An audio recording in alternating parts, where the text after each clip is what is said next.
Good evening, good evening, everyone. Apologies for the delay, and thank you all for coming. Welcome to this evening's webinar session, a technical joint event between the Welding Institute and the Aberdeen branch of the Institute of Corrosion. For housekeeping, please keep your microphones on mute throughout the session and direct all your questions to the Q&A section. There is a chat facility, so please try not to send your questions to the chat, otherwise we might miss them.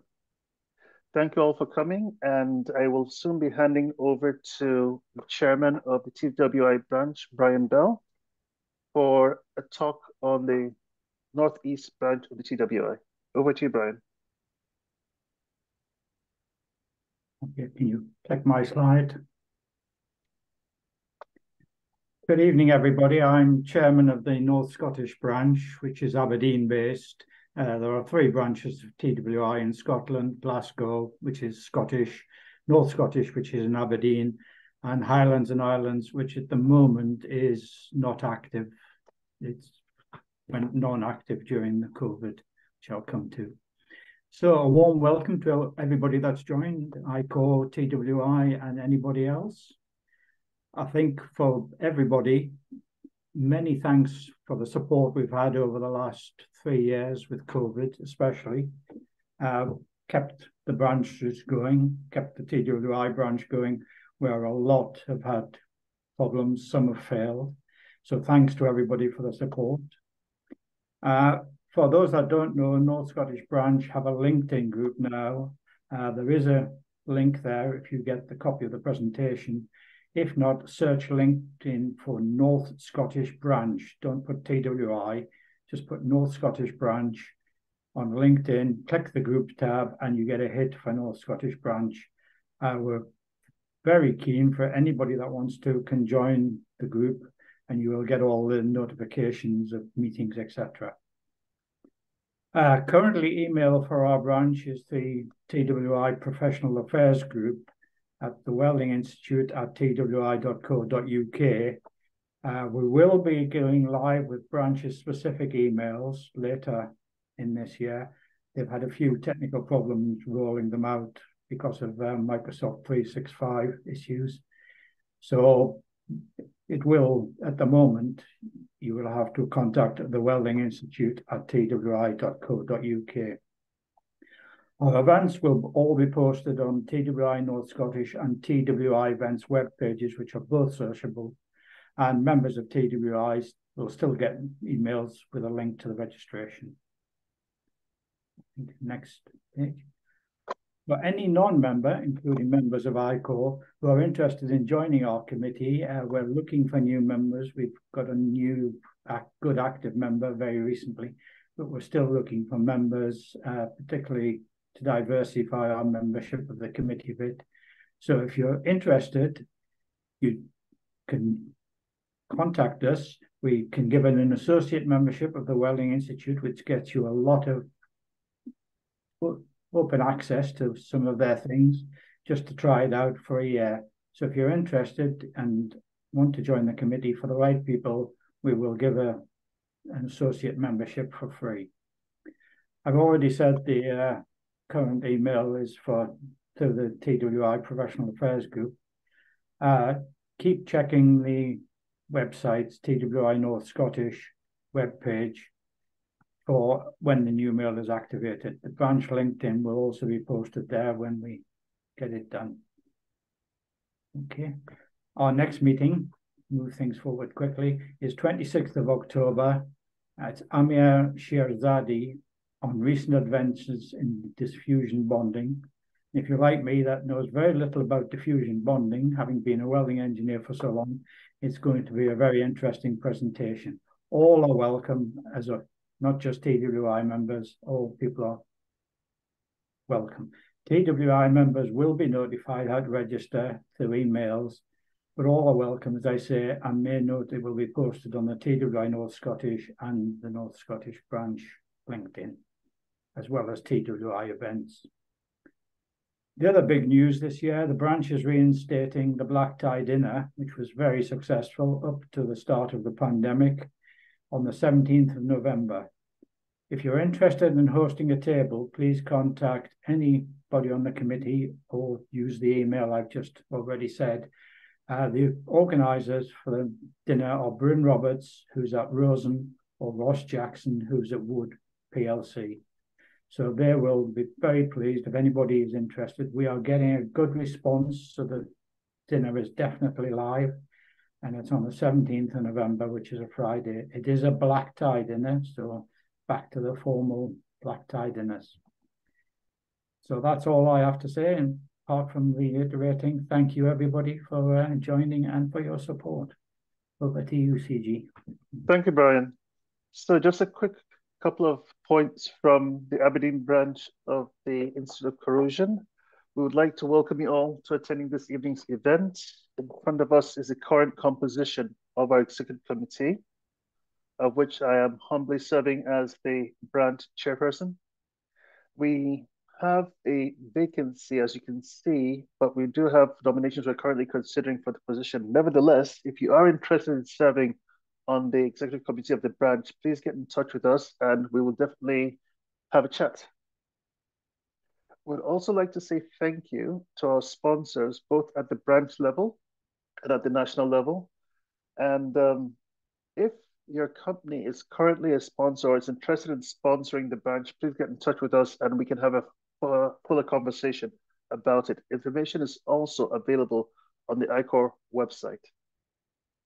Our program for this year is on the screen in front of us. We have this event today, a talk by Alicia Kill. We also have 2 events in October. We are at the Floating Offshore Wind Expo taking place on the 4th and the 5th of October. And our next evening technical event will be on the 31st of October. The rest of these details are also available on the ICorr website.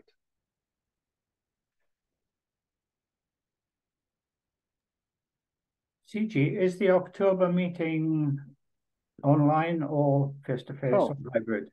Apologies. The meeting on the 31st of October is in person at the Palm Court Hotel. Okay. And it is going to be a talk on routine monitoring to combat microbiological issues in oilfield process systems, understanding the option for better visibility by Dr. Heike Hoffman of Intertech. Our evening events typically start at about 1800, so I'm looking forward to seeing all of you there as much as you can make it. Schedule in the day and hope to see you all then. Our talk for this evening is by Alicia Kyo of the University of Manchester. She's a researcher for Airbus and is currently in the final year of her PhD.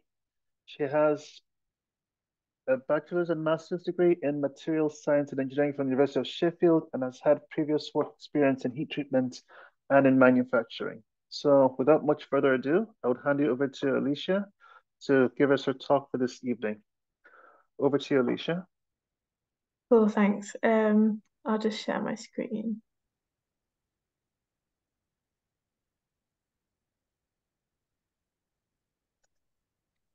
Is that okay? Can everyone see? I think I'm still sharing, so let me stop. And yes, we can see your screen. Yeah, cool. Okay, so yeah, hi everyone. So as Suji said, my name's Alicia.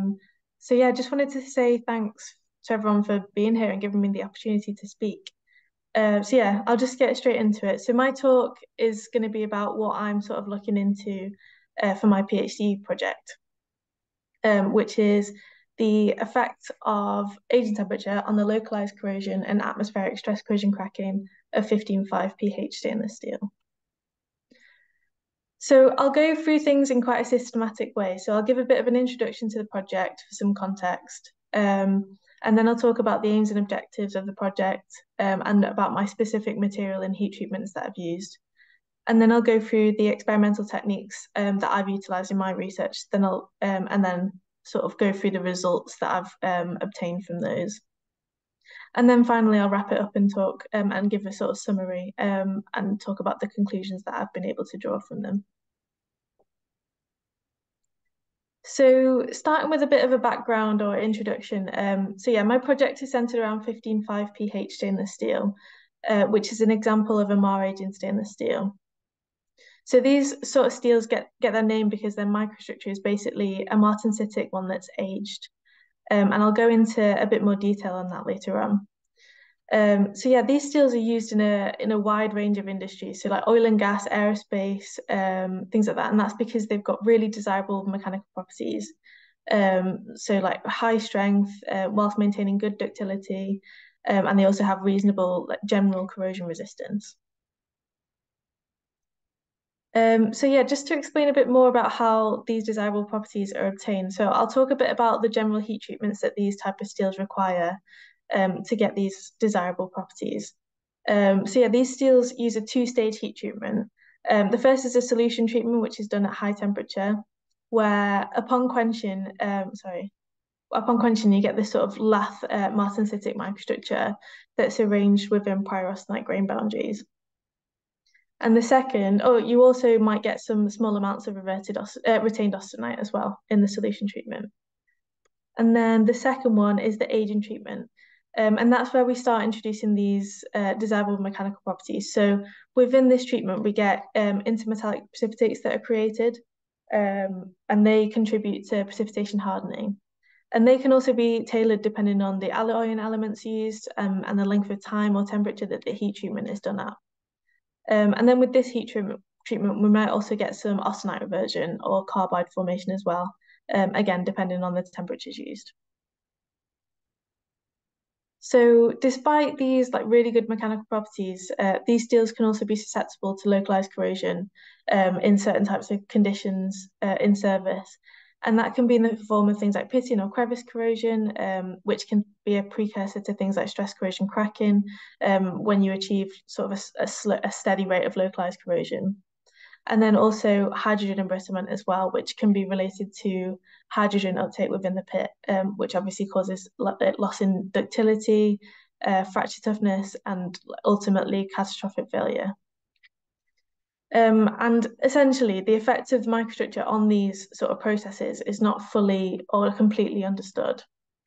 So yeah, with that in mind, the aim of my project is to understand specifically for 15.5 pH these mechanisms to essentially aid the design of future alloys. And I've done that by characterizing the microstructure as a function of aging temperature. And then I've looked at how this has affected the localized corrosion behavior of each microstructure. And the final objective is to sort of link the microstructural features to the localized corrosion susceptibility and hopefully aid the design of future alloys. So yeah, as it said in the title, my alloy that I'm working with is 15.5 pH. And I'm just showing the main alloy and elements here. So this steel forms copper strengthening precipitates during the aging process. You might also get some reverted austenite when you age at high temperatures. And also just to explain, the 15 and the 5 in the name refer to the amount of chromium and nickel in the alloy. And then other elements such as niobium is added to sort of sequester carbon and prevent the formation of chromium carbides, which can be detrimental to the corrosion performance of the material. So yeah, considering sort of that I want to look at the effect of microstructure on the localized corrosion, I've decided to vary the aging temperature.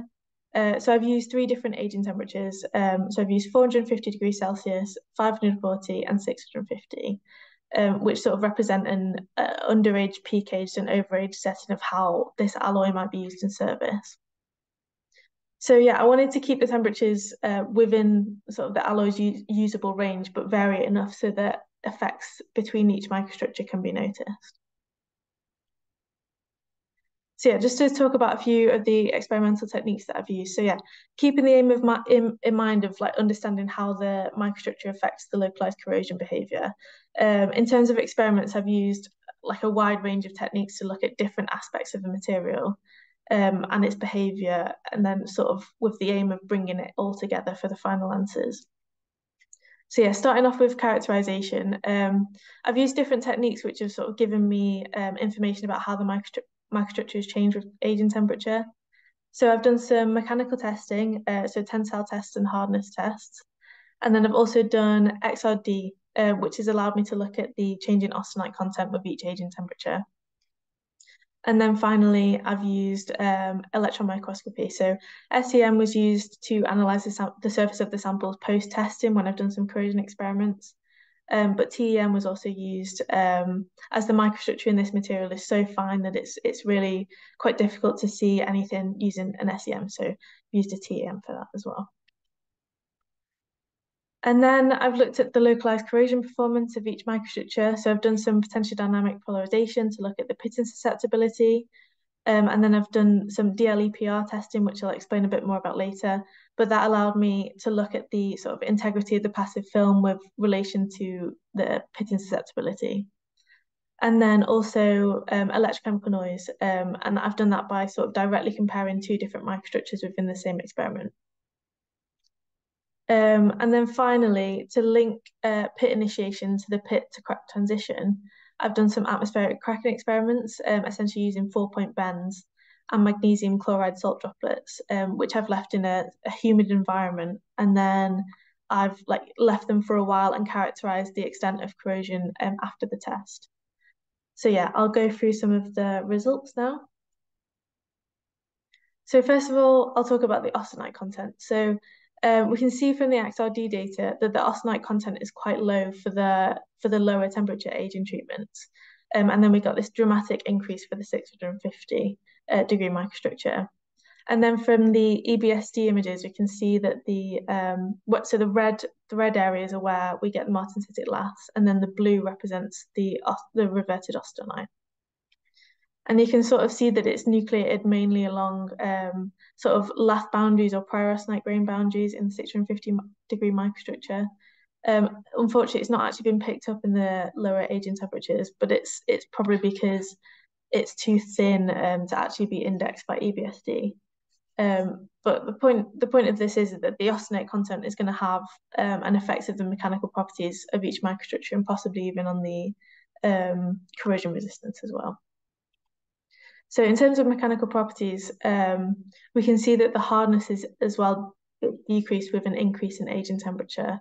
And we've also had a reduction in UTS, and also tensile ductility is increased with an increase in age and temperature. And that is probably due to the high austenite content in the 650, as austenite is more ductile than martensite. But it could also be a result of the differences in the size and shape of the copper strengthening precipitates, which I'll talk about just now. So yeah, as I said before, the microstructure of this material is really quite fine, so you can't really study every aspect using SEM. So I've done some preliminary TEM work instead in the form of STEM EDX to look at different aspects based on the elemental distribution. So here I'm showing the nickel distribution, which shows the presence of reverted austenite, because nickel is an austenite former. And that essentially shows the same thing as the slide I showed a couple of slides ago. And then as well, we can see from the copper that the precipitates have increased in size with age and temperature, apart from a few outliers in the 450 degree age and temperature. And that obviously contributes to the mechanical properties as well. And then as well as that, we also found two types of carbides. And the first was niobium carbides, which were found in the same amount essentially for each microstructure, as they are formed sort of before the aging treatment. So they're the same with each microstructure. And then the other type of carbide were chromium carbides, which we only found in the 540 and the 650 degree microstructures, and to a greater extent in the 650 as well. Now, that could sort of mean that the areas around these carbides might be depleted in chromium or sensitized, which would point towards possible initiation sites for localized corrosion, potentially. So yeah, just to look into that in a bit more detail. So I've done a line scan over one of the carbides that we found in a sample aged at 650 degrees. And you can see that there's a slight depletion in chromium around that carbide. So it's possible that those areas might be sensitized and provide sort of easier initiation sites for pitting. So yeah, in order to sort of test that and start to try and relate the microstructure to localized corrosion, I did some basic potential dynamic polarization tests in sodium chloride, and I did that in an Avesta cell, which essentially just helps to prevent crevice corrosion during the test. So if we look at the pitting potential, basically on average, the samples aged at 650 degrees have the lowest pitting potential, which would indicate that it is more susceptible to pit initiation. But the scatter, unfortunately, in the pitting potential is quite large. And if we consider the other two microstructures as well, the scatter is kind of too great to statistically differentiate them. And as well, obviously, pitting is a stochastic process, and potential dynamic polarization, whilst it's a good baseline measure for corrosion resistance, it might not account for slight differences in the microstructure of this specific material. So it's good to use complementary techniques to this as well. So one of those that I've used is DLEPR testing, which stands for double loop electrochemical potentiokinetic reactivation. And that's sort of given me more information about the passive film integrity and whether or not there's possible sensitization within the material. So this technique usually is used for sort of austenitic stainless steels, and it's for an indication of whether there is sensitization, which would be associated with chromium depletion around chromium carbides. So essentially this test uses an electrolyte of sulfuric acid and potassium thiocyanate, and essentially what you do is you sweep the potential upwards from OCP, which activates the whole surface and then passivates. So when you measure the current, you get this activation peak, which we'll call IA. And when you sweep it back down, theoretically, only the areas that are affected by sensitization should be reactivated in the reactivation peak. So yeah, we'll call that one IR. And the ratio between these two peaks is what we'll call degree of reactivation. Usually it's called degree of sensitization, and it represents the fraction of the surface that is sensitized, but because this test is quite aggressive with relation to this specific material, I don't think we can actually relate the percentage of the surface that's sensitized. So instead we'll call it degree of reactivation, which will still give us an indication of the pitting susceptibility. So yeah, I'm just showing the polarization curves for all three microstructures, and we can see visually the differences between the graphs just by looking at them. So the degree of reactivation increased with age and temperature, meaning that there might be more susceptible sites depleted in chromium at higher temperatures and potentially more favorable pit initiation sites. And then I also imaged the samples using an SEM at different points during the test. So I've got after the forward scan here, or the anodic after the activation peak, and then as well after the backward scan. So what we can essentially see is that the surface of the samples become much more affected as we increase the age and temperature, which I think might correlate with the presence of chromium carbides and possible chromium depletion associated with them. And although the degree of reactivation doesn't give an accurate representation of the fraction of the surface that is affected by chromium depletion, the technique has allowed us to sort of infer which microstructure has more likely initiation sites for pitting. So yeah, just going into a bit more detail for why we think this might be. If we look at the samples aged at 650 degrees and then the damage at the micrographs, and then if we compare that with an EBSD taken from a different sample but aged at the same temperature, the damage sort of correlates with the whereabouts of reverted austenite. And you can see that the prior austenite grain boundaries are deeply etched from the test. And that sort of correlates with the reconstructed austenite grains that you can see here. And it has actually been found that reverted austenite in these materials has slightly lower chromium content if you compare it to the matrix, which could be part of the reason for the high degree of reactivation in this microstructure. But as well, I've already talked about the chromium carbides, and we did find the chromium depletion associated with them as well. So overall, the high degree of reactivation in this specific microstructure is probably due to sort of the increase in heterogeneity of chromium in the microstructure, whether that's the carbides or the reverted austenite, but it's essentially creating more favourable initiation sites for localised corrosion.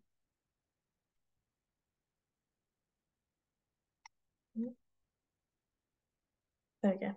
So yeah, as well, if we look at the other two microstructures as well, if we look at the EBSD maps for the 450 and the 500 degree microstructures, so these both have sort of similar reverted austenite content. So it's unlikely that that is what's causing the difference in the degree of activation between these two aging temperatures as well. But the damage on the surface on the 540 is a lot more significant than on the 450, and the degree of reactivation is quite a bit higher. So instead, I think that difference is due to the presence of chromium carbides and chromium depleted zones in the 540, which again points towards there being more favourable initiation sites for localised corrosion in the 540 versus the 450. So as well, another way I've attempted to test pitting susceptibility is using electrochemical noise using two dissimilar microstructures that have been coupled together in an electrolyte of ferric chloride and sodium chloride. And then I've measured the current transients as a result of this. And the idea of that is that the direction of the transients, whether they're positive or negative, will indicate which microstructure is producing metastable pitting events. And based on that, we can sort of determine which has the most susceptible sites for pitting compared to the other.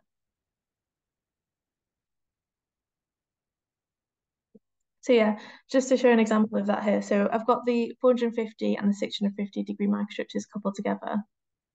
And the red noise indicates the current transients. And this zoomed in version shows exactly what's happening for each transient. So we've got the initiation, growth, and repassivation of metastable pits. And the idea is that if the current is positive, it indicates pitting on the 450 degree microstructure. And if it's negative, it indicates pitting on the 650 degrees. So yeah, so I've put all my results for this in one slide. So I've got all the combinations of two different microstructures. So starting with the 450 and 650 again, the 450 is positive and the 650 is negative. And looking on this data here, you can see that the most of the transients are negative, which means that the 650 is producing metastable events more frequently. And the same is true for the second set, which is 450 and 540. And finally, with the 540 and 650, this time the 650 is positive. The higher aging temperature produces the most pitting events.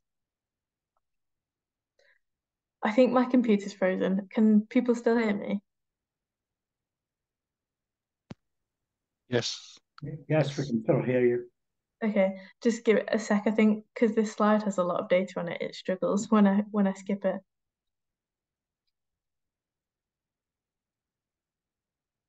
Give it a second.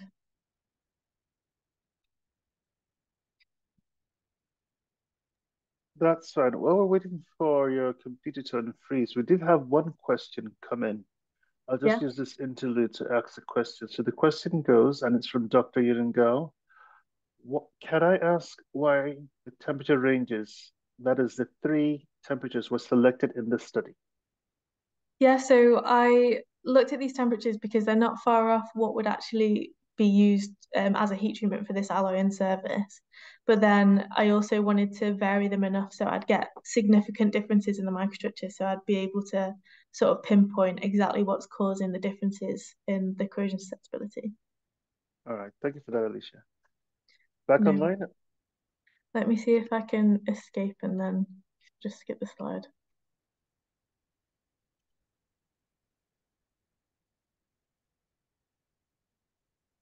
Can you see my mouse? We can see the mouse, yes, and it still has that circle of death. Yeah.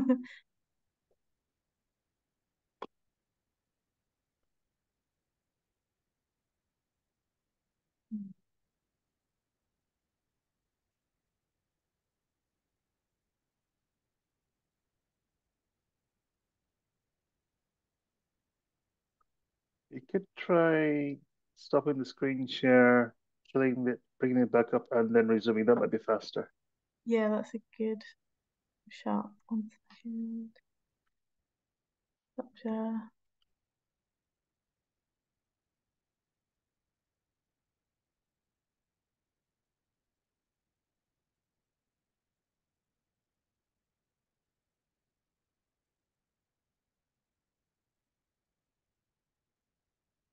It's still stuck. Oh, there we go. Okay. Right, I'll share again.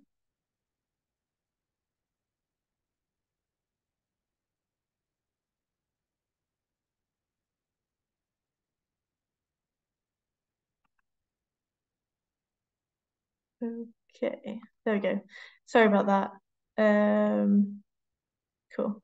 So yeah, I'll just carry on as well. So yeah, so just to get a more quantitative, oh, I've gone back. No, it's done it again. There we go.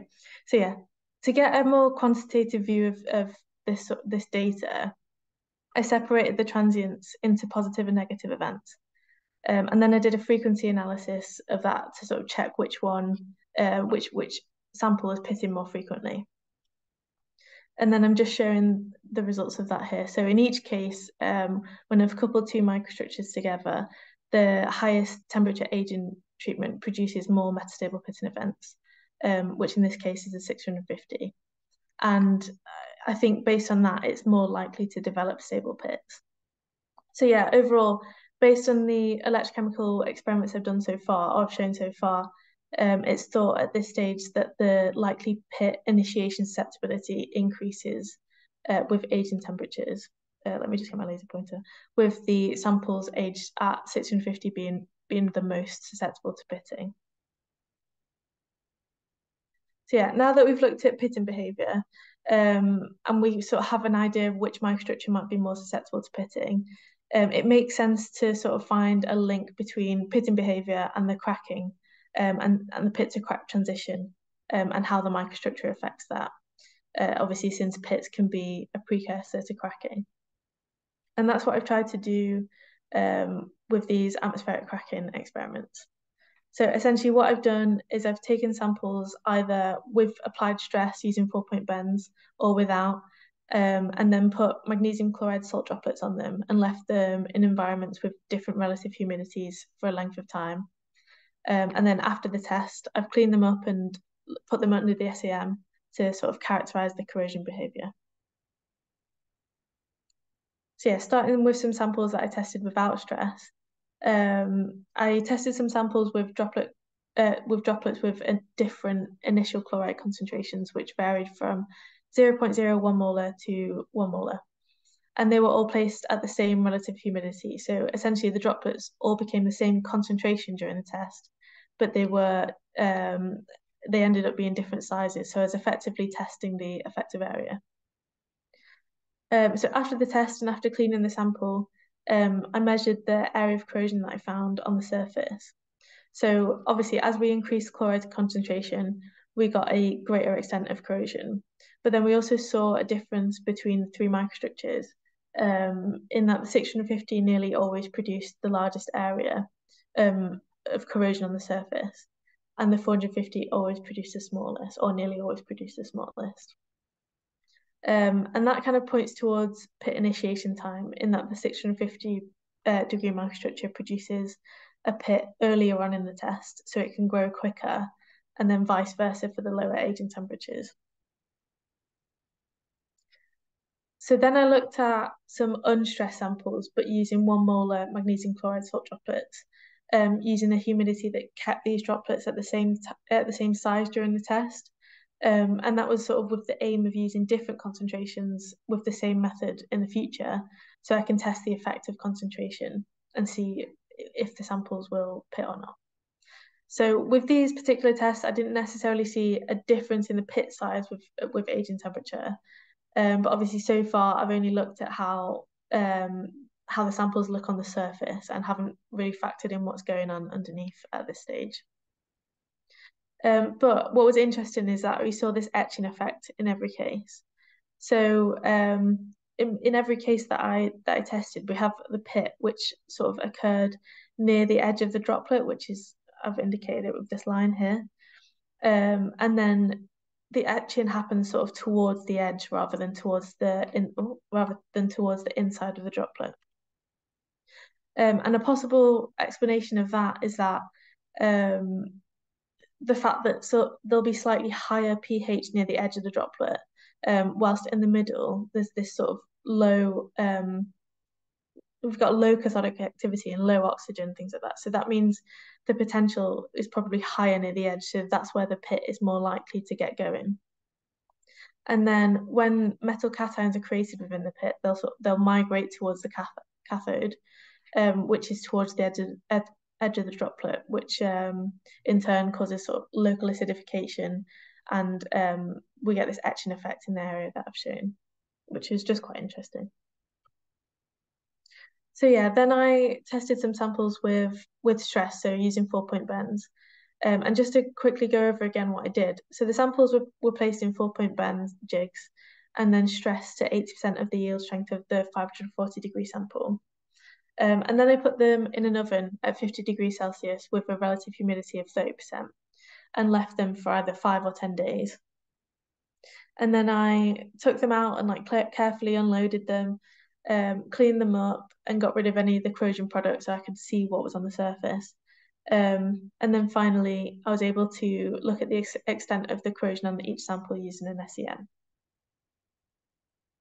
So here's one set, and these samples were tested for 5 days using a 1 molar magnesium chloride salt droplet.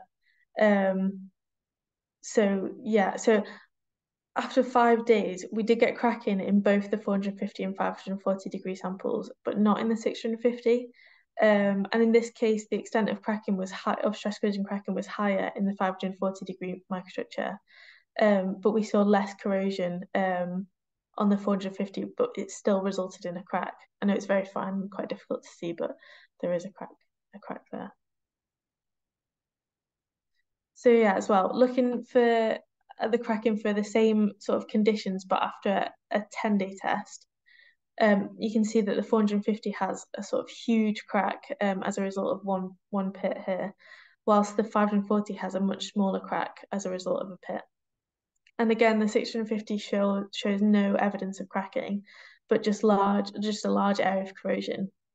So yeah, under the conditions I've tested so far, we saw pitting, but only crack. We saw pitting in all the samples, but only cracking in the 450 and the 540 degree microstructures, with the 450 being more susceptible. So after this, I sort of wanted to look at the cracks in a bit more detail.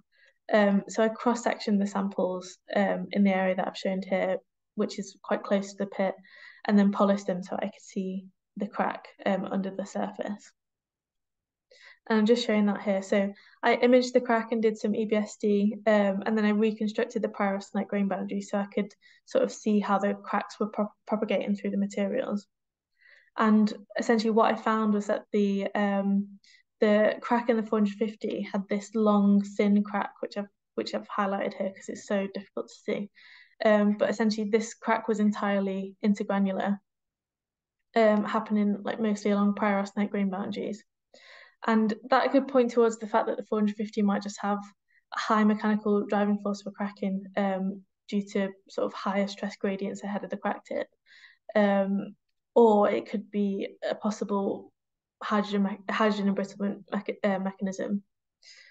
And then the 540, on the other hand, we had slightly different behavior. And what we saw was a slightly wider, more branched crack, which showed slightly mixed intergranular and transgranular behavior. And that could be possible chloride-induced stress corrosion cracking, but at the same time, we can't rule out the effect of hydrogen at this stage. And then also I've included the 650 degree microstructure here just for completeness. So we didn't see any cracks within this microstructure, but what we can see is that we've got an almost sort of disc-shaped pit with quite a large area of corrosion near the surface. And it's possible that this crack is just growing, or this pit is just growing too fast to outrun the development of cracks. Or that the initiation time for cracking in this microstructure is slightly longer than the amount of time that I've used for this test. And it's also possible that the presence of austenite is just blunting the crack growth. But yeah, what we can say from this is that the 450 is possibly the most susceptible to stress corrosion cracking, whilst the 650 is the least but the most susceptible to pitting. So yeah, that's where I'm at the minute. But just to summarise, we've looked at the effects of the microstructure on the localised corrosion performance of 15.5 pHC in the steel. And what we essentially found is that there might be more favourable pit initiation sites as you increase the age and temperature. And the electrochemical noise showed us that the 650 had the highest frequency of metastable events when compared to any other microstructure. And then there was a lower frequency on the lower temperatures, but higher crack susceptibility. And I also found a greater degree of reactivation through the DLEPR tests on the higher age and temperatures. And that might be related to the fact that there might be more susceptible sites for localized corrosion that are related to chromium depleted zones because of the carbide formation, but also it could be an effect of the austenite reversion in the 650-degree samples. And then as well, even though we found that pit initiation was easiest for the 650-degree microstructure, the opposite was found for the cracking behaviour. So where we had the highest crack susceptibility on the lower aging temperatures, we had the highest pitting susceptibility in the higher aging temperatures. But what we did find was different mechanisms for cracking for the 450 and the 540-degree microstructures, which was intergranular for the 450 and intergranular plus transgranular for the 550. And that might be related to the sort of inherent mechanical properties, which could explain why the 650-degree aging treatment didn't crack, but it could also be a hydrogen embrittlement mechanism in the 450. So yeah, that's the next step within this sort of project to figure out the stability criterion for stress corrosion cracking in each microstructure, and I'll hopefully use the variables of chloride concentration and relative humidity, and potentially use different amounts of times as well, and maybe do some long-term testing as well. So yeah, that's pretty much everything. Yeah, thanks very much for listening. Yeah, more than happy to take any questions as well. Thank you, Alicia. That was quite informative. I struggled to keep pace, but I would say I did follow it, which for me is quite surprising. So could I please ask our audience to thank Alicia by a virtual round of applause? And shortly we'll take our questions. So while we're waiting for the questions to roll in, and we do have a few queued up already, let me just ask this question. So based on your research so far, is there any optimal temperature for the heat treatments of 15.5? Because from what you've said, at the two extremes of the study you did, they tend to gravitate towards the effects that are non-desirable. Yeah, so obviously every material has its limitations, but essentially it depends what you want out of it, really. If you want a material that's gonna be really high strength and resist general corrosion resistance, then you can't really choose the 650, even though it's most resistant to cracking, because it's just not high strength enough. Whereas the other two are higher strength, but they're more prone to cracking. So, that's sort of where we're at, and it might be that different alloys get used instead for the same thing, but at least we now know a bit more about why certain things happen to it. Thank you, Alicia. So I'll take our first question from our audience, and this is from SB Arya. And the question goes, there are grain and GB, austenite, and martensites. Presence of intermetallics too in your aged alloy. Would you please tell which one dominates as galvanic corrosion or pitting or passivity breakdown? And the second part of the question is, why did you not try ASTM 262 oxalic acid test to see the sensitization?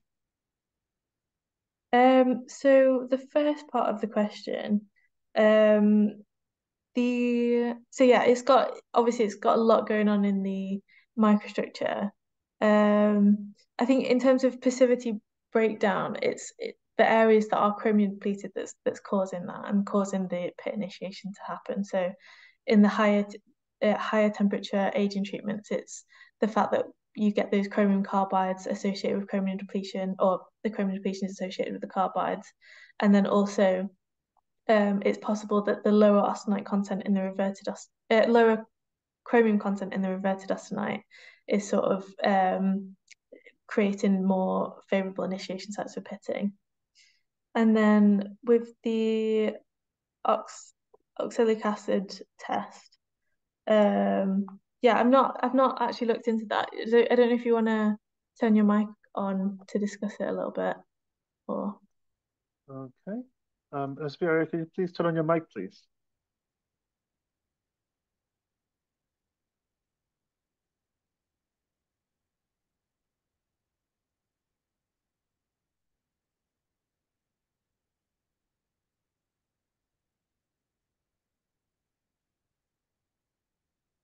SB?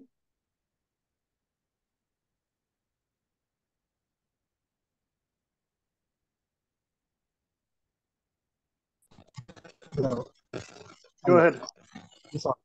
Is audible? Hello. Is We audible? can hear you. Yeah, Hi. yeah. Thanks a lot. Thank you very much. Yeah. Hello, everyone. I am Arya from India, and thanks. It's a very interesting talk, and I'm really enjoyed. Even it is night about 11:30 p.m. here. My Okay. question is first part. If you see that, because you were talking about lot of grain boundary, then you were talking about martensite and austenite. Then further you were talking about copper, then mix intermetallic. So first part, like which one is more dominating in terms of galvanic system? One possibility. Second part of my question is about ASTM 262A practice A, that is called oxalic acid etch test.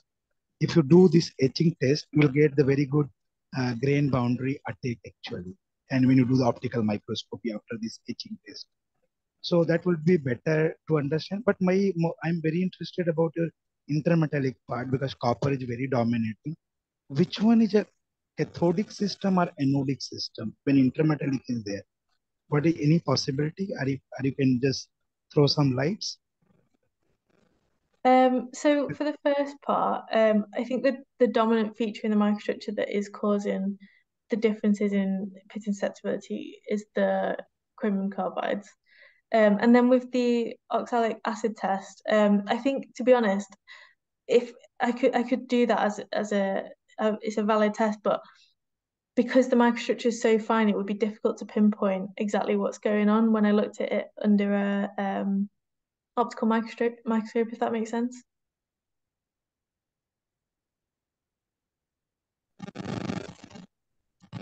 Yeah. Now another question is coming because your niobium is there. Okay. So what is the role of this niobium carbide? I mean, not going to suppress your chromium carbide precipitation? The role Yeah, of niobium. so yeah, niobium is added to the material to sort of try to prevent the formation of chromium carbides, but obviously we've still sort of found them in the microstructure. So, but I'm not really concerned about the niobium carbides for my particular project because they're not causing any differences between the three microstructures because they're essentially there in the same amount because I've not changed them. So yeah, that's why I'm not like massively concerned about those. But it is possible that they might cause a difference between a material that has them there and doesn't have them. Yeah. Thank you very much. Thank you, everyone. Thank you. No worries. Thank you, Alicia. Our next question comes from Kennedy Wokonta, and the question goes, will this material with its chromium content hit at normal atmospheric conditions? So I've basically, with my atmospheric tests, I've left the materials sort of in a quite an aggressive environment. So it's done at 50 degrees and with magnesium chloride salt droplets. So yeah, it obviously pits at those conditions. Um, it I think it probably would pit at what would be defined as normal atmospheric conditions. It's just that within my PhD project, I'm obviously trying to accelerate things as much as possible so I can get as much data as possible. But yeah, I think they do pit at normal atmospheric conditions, it just takes quite a long time. Thank you, Alicia. So, do we have any more questions from our audience?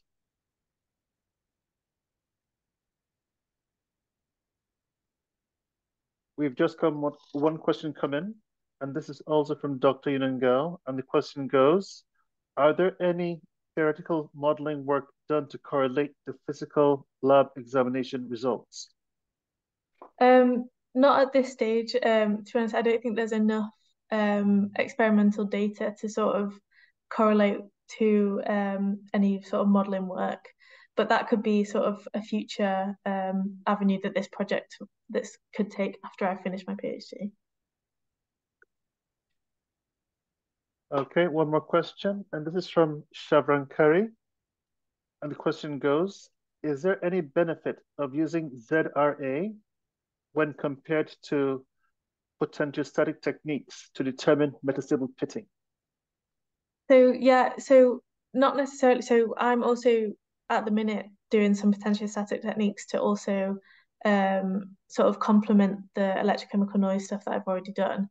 So yeah, I wouldn't say there's a benefit, but it's good to use, I think, different techniques to sort of see if you get the same result. So yeah, I'm doing some potentiostatic tests at the minute as well.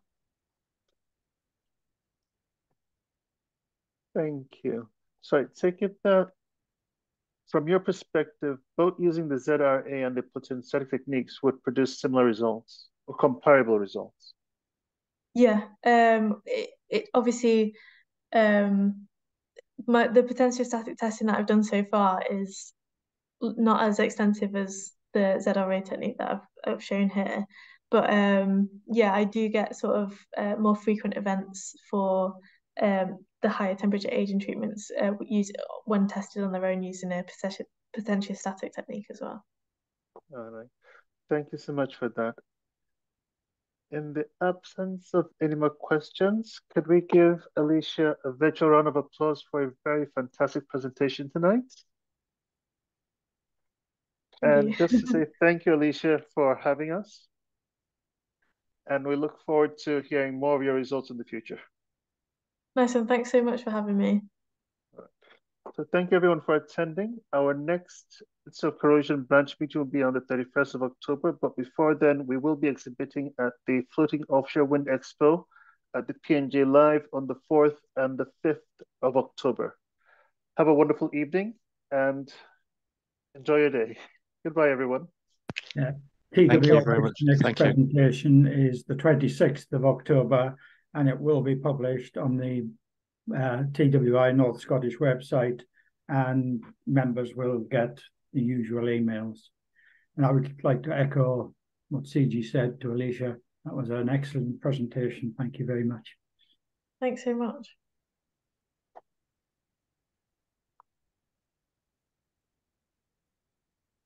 And the other thing from TWI is the dinner on the 17th of November. If anybody wants to sponsor a table, please get in touch soon. Numbers are growing. Thank you, Brian. Have a lovely evening. Thank you. Yep, thanks a lot. That was really interesting.